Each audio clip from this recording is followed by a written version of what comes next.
This is an extraordinary time for all of us as we make significant changes in our everyday lives to stay healthy and safe. During these times of crisis, people are experiencing extreme stress, economic anxiety, increased isolation, fear, and loss of control.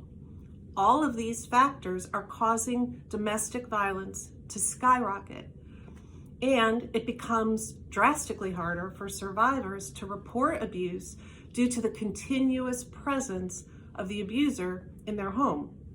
Every day is a crisis for women and children in abusive relationships.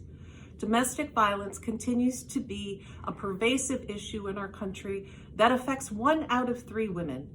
Chances are you know someone who has experienced abuse from their partner or their spouse.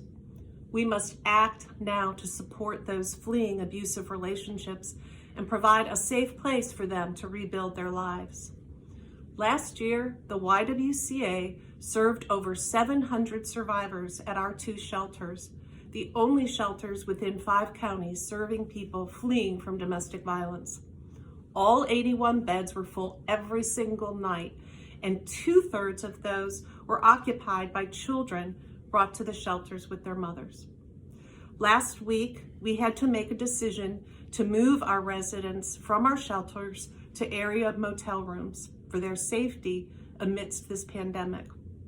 The YWCA did this in partnership with our Continuum of Care and our Family Housing Partnership.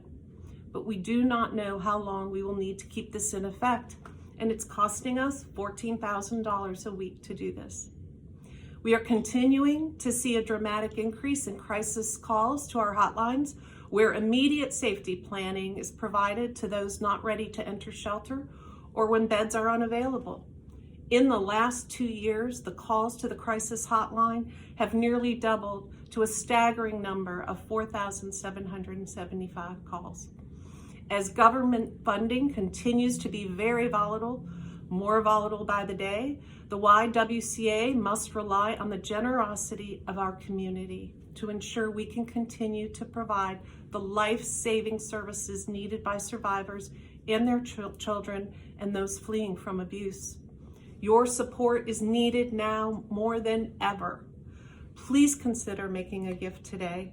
Contributions can be made on our website, www.ywcacincinnati.org, or you can text "on a mission," all one word, to 44321 to receive instructions to make your gift. Thank you for being on this mission with us as we work to combat the everyday crisis of domestic violence.